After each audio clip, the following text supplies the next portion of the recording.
Сен маған қандай тамақ ішетініңді көрсет, мен саған қандай ауруың бар екенін айтамын. Тегін емделме, тегін емдесе дәрігердің, тегін емделсе науқастың қадірі кетеді. Тойшылдық, даңғарашылық және жұмыссыздық адамды құрдымға кетіріп, денсаулығынан айырады. Ауру өздігінен пайда болмайды. Ол үнемі табиғат заңдылықтарын бұзғаннан пайда болып, жылдар бойы жинақталып, денеңізде ауру ретінде көрініс табады.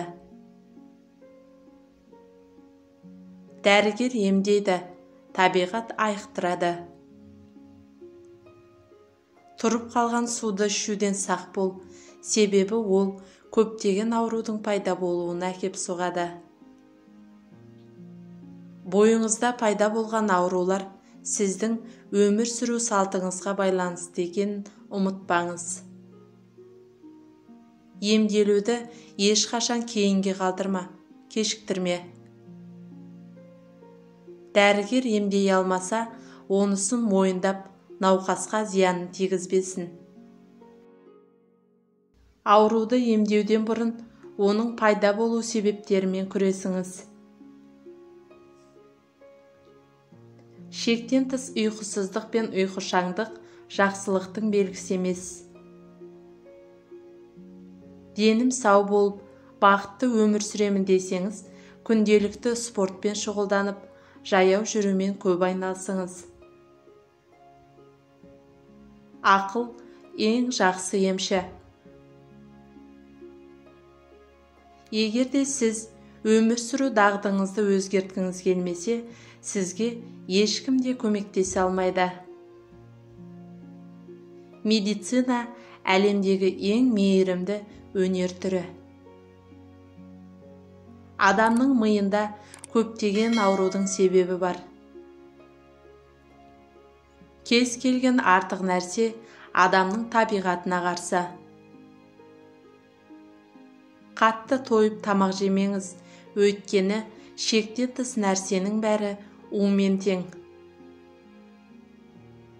Маскүнем ата-анадан ауру бала туады. Адам бойында ұзақ сақталған үрей мен мұңның соңы оны ауруға кеп соғады. Себепсіз әрі үнемі шаршау аурудың бірден бір түрі. Барлық нәрсе өз орнымен болғаны жақсы. Барлық нәрсені өз орнымен қолдана біліңіз. Өйткені ауру тепе-теңдікті ұстамағаннан пайда болады.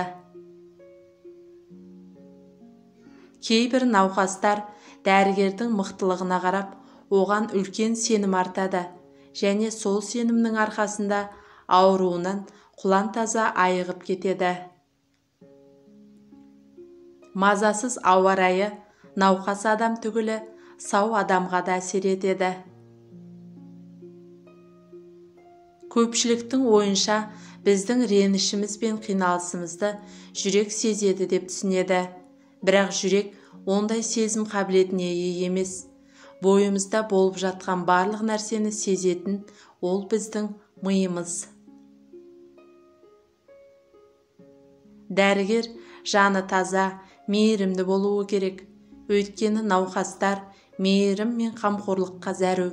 Дәл сол сенім науқастың ауруынан айығып кетуіне үлкен себепші болады. Жаныңыздың тыныш болуы, көп еңбектену, денсаулығыңыздың кепілі. Егер де науқас адам тәбеті мен рухын биік ұстаса, онда ол көп ұзамай міндетті түрде сауығып кетеді. Ұйықтай алатын болсаңыз, онда ауруыңыз қорқынышты емес. Кейде ең жақсы дәрі, оны мүлде қолданбау. Дертке шалдыққанша денсаулықтың қадірін ешкім де білмейді. Біздің бақытымыздың 10-нан 9-ы денсаулығымызға байланысты. Жігіттің дені сау болса, сол дәулет. Бас аман болса, бөрік табылады. Алдын ала емделгеннің есесі кетпес. Тәннің ләззаты саулығында, жанның ләззаты білімінде. Тәні саудың жаны сау. Жан ауырса, тән азады, қайғы басса, жан азады. Аман ердің аты шығады. Жарлының байлығы, дәнінің саулығы.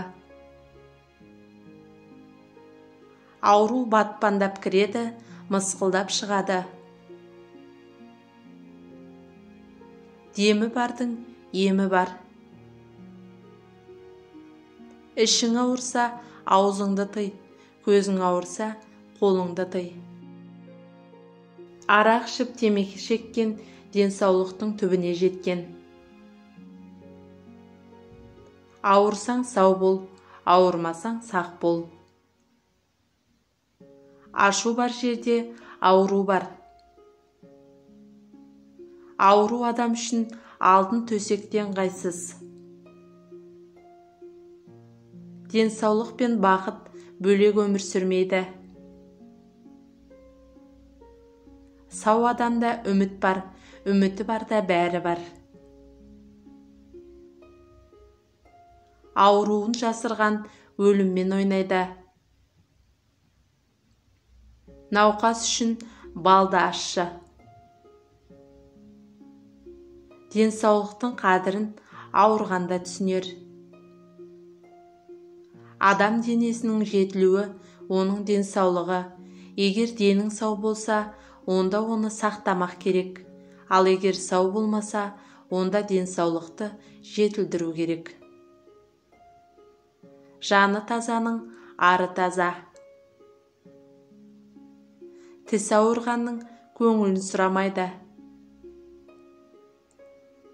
Тазалық саулық негізі, саулық байлық негізі.